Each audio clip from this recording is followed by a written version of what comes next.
plaisir d'être ici avec vous à l'occasion de cet hommage à Colette Pettone. Parce que nous deux, en tant qu'ethnologues brésiliennes, nous nous sentons complètement des filles de Colette et on veut aider à parler de l'impact de cette grande ethnologue au Brésil. Moi, je commence en disant que c'était grâce à, je me souviens de Françoise Onabend qui m'a envoyé parler avec Colette quand je cherchais quelqu'un pour diriger ma thèse d'État. J'ai étudié à l'époque les sous-prolétaires au Brésil.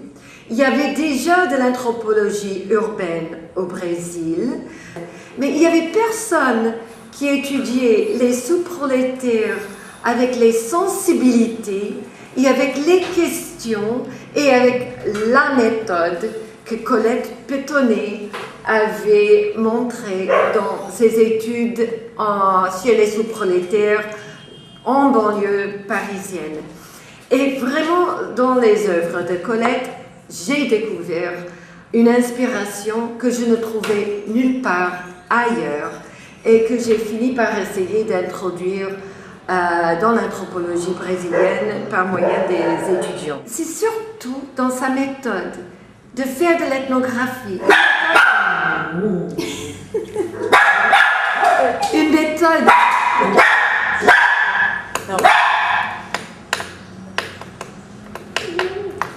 Je sei o que nós vamos fazer com esse cachorro.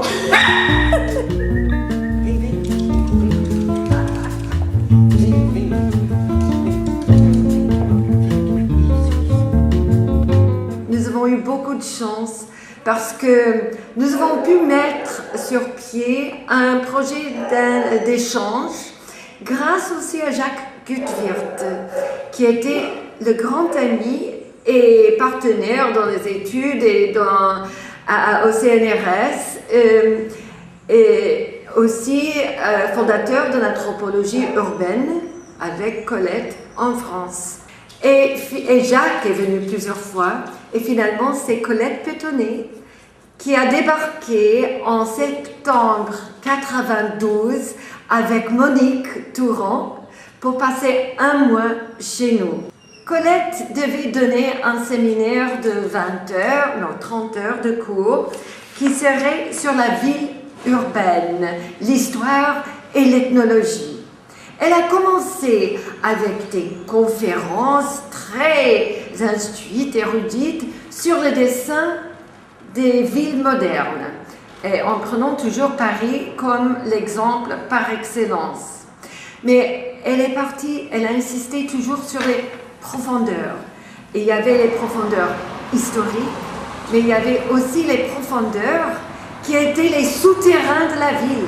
Elle ne s'arrêtait jamais sur les superficies et elle insistait avec les étudiants, il faut aller au-delà de ce qui est évident.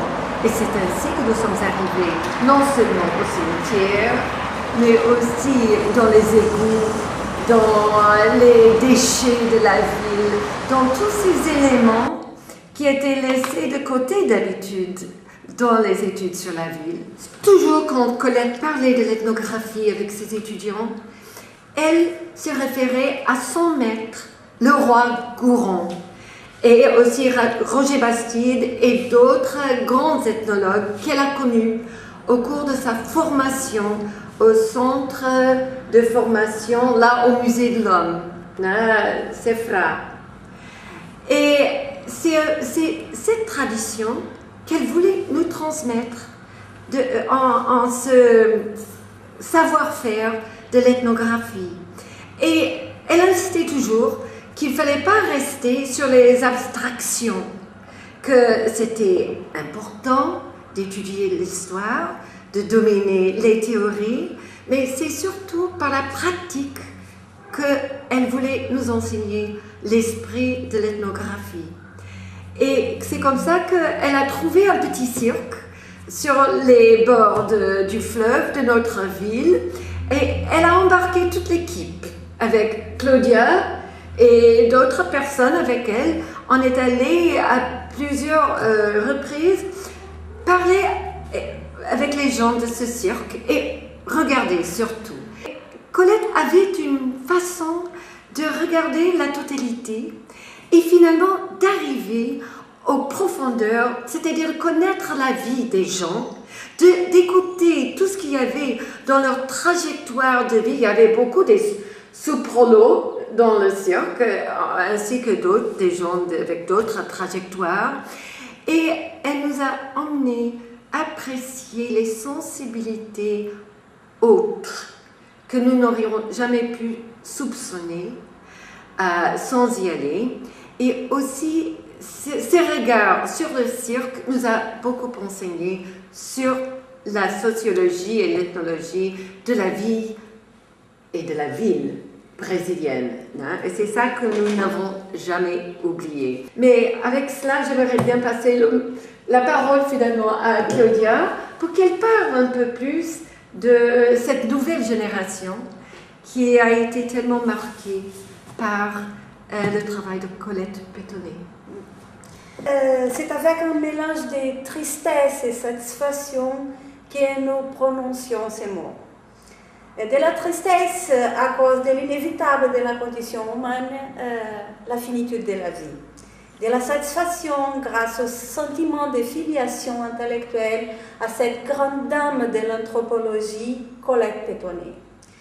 Plus qu'un objet d'intérêt des anthropologues, la parenté et la généalogie semblent être une façon de structurer cette science humaine. Je me souviens encore à Porto Alegre quand elle m'accompagnait sous les ponts habités par les bandeirantes. Parce que Colette a apporté de la lumière et de la légitimité sur cette recherche d'influence ethno-archéologique que j'initiais sur les nomades urbains. Et puis, tout au long de mon doctorat à l'École d'haute études en sciences sociales, entre 1997 et 2002, je me rappelle comment j'étais accueillie par les laboratoires d'anthropologie urbaine. C'était une occasion extraordinaire de reprendre contact avec Colette, tissant des relations académiques et approfondissant des réflexions de recherche, en particulier avec les groupes de recherche sur la pauvreté GREP, constitués par Patrick Gaborio, Daniel Terol et d'autres. Je me souviens que lorsque j'ai fait une présentation sur cette ethnographie au Brésil, Patrick Williams, directeur de l'AU à l'époque, a fait remarquer une certaine tradition d'étudier les groupes démunis qui avaient commencé dans la génération précédente avec l'alliance entre Colette et Claudia Fonseca et qui a pris continuité dans cette génération avec mes propres études sous la direction de Claudia Fonseca. Bien que les termes de désignation étaient autres.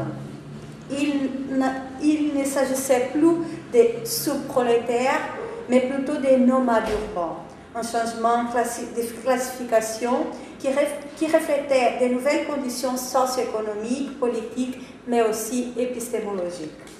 De retour au Brésil, en tant que professeur à l'Université fédérale de Pelotas, dans l'extrême sud du pays, j'ai tenté de propager les principes fondamentaux saisis dans ces expériences de recherche avec les étudiants d'anthropologie et archéologie de notre cours, surtout ceux qui se spécialisent dans l'ethnologie urbaine et dans l'anthropologie de l'image et du son. Je peux citer un exemple concret de la présence des collègues parmi nous. C'est quand je réalise avec mes étudiants des exercices d'observation flottante, par exemple dans les réseaux des cimetières de notre ville, dont la morphologie porte l'empreinte des différentes religions. Je montre encore à cette nouvelle génération d'étudiants les pages jaunes avec les notes que j'ai prises pendant les cours de Colette il y a 20 ans. Je suis convaincue que ces pages, avec les souvenirs de ces expériences, sont un don qu'elle nous a fait, un don que j'ai l'obligation de faire circuler parmi les étudiants. Et ça a laissé une influence, ça a fait un impact chez nos étudiants qui allait durer pendant toute une génération au moins, en plus, de l'ethnologie au Brésil. Il y en a qui se sont intégrés avec Jacques Gutwirth, comme Cornelia Eckert, et qui a fondé toute une façon de faire de l'ethnologie dans la rue, ici au Brésil, avec Colette Pétonnet comme la grande référence. Et donc, toutes ces personnes, et puis il y a aussi l'actuelle présidente de l'Association brésilienne d'anthropologie, Carmen Rial, et Miriam Grossi, qui sont issus aussi de notre petit groupe à l'Université de Rio Grande do Sul, et qui ont toujours eu en Colette Pétonnet la référence principale de la méthode ethnographique en milieu urbain.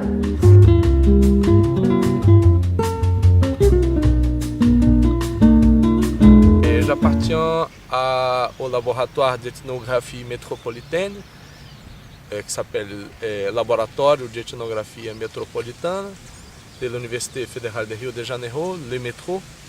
Et en 2003, M. Isaac Joseph, qui avait une convention CAPS Coffee Club avec nous, a suggéré au coordonnateur de ce laboratoire, professeur Marco Antônio Melo, de faire le contact avec les anthropologues de l'AU CNRS.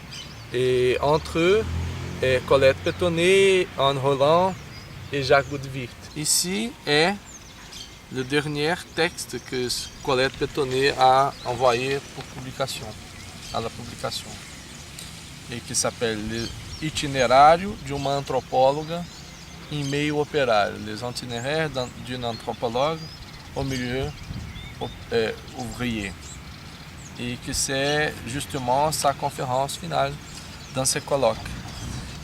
Dans ce colloque-là, on a eu aussi l'opportunité de réunir des photos, des photographies de recherche de tous les chercheurs de le métro, et nous avons invité aussi Colette à envoyer ces photos de recherche à Paris, surtout dans 3 endroits de banlieue de Paris: Orly, Créteil et Villeneuve-le-Roi.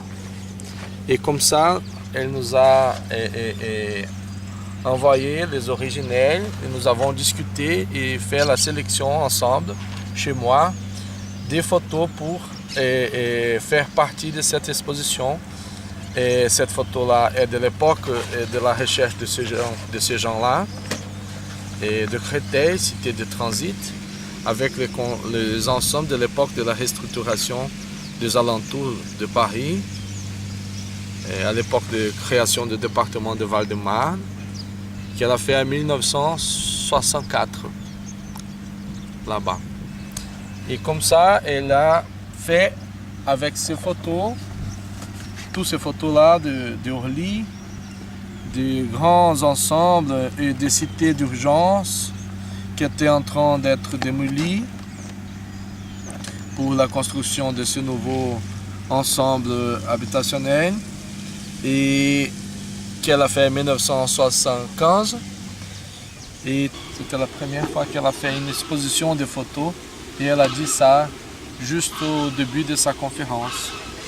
Ce qui m'impressionne, ce qui est étonnant pour moi, c'est l'intimité qu'elle a captée dans ces maisons, qui se ressemblent aussi à maisons pauvres au Brésil. Ça, c'était une chose très intéressante pour nous. Comment se peut établir des comparaisons par proximité dans le cas des bidonvilles de Paris des années 60 et 70, et ici à Rio, ici au Brésil. Et finalement, les anciennes photos de Melo et de Lúcia Cardoso de Souza dans la favela Nova Holanda, aussi en noir et blanc, très proche des images de Colette. On peut voir ça. Et finalement, les photos de Colette au banlieue de Paris. Donc, ces possibilités de voir des éléments communs entre les bidonvilles de Paris et les favelas cariocas étaient justement le point central d'intérêt de notre conversation et qui s'est développé dans une amitié malheureusement bref entre nous et elle. C'est ça.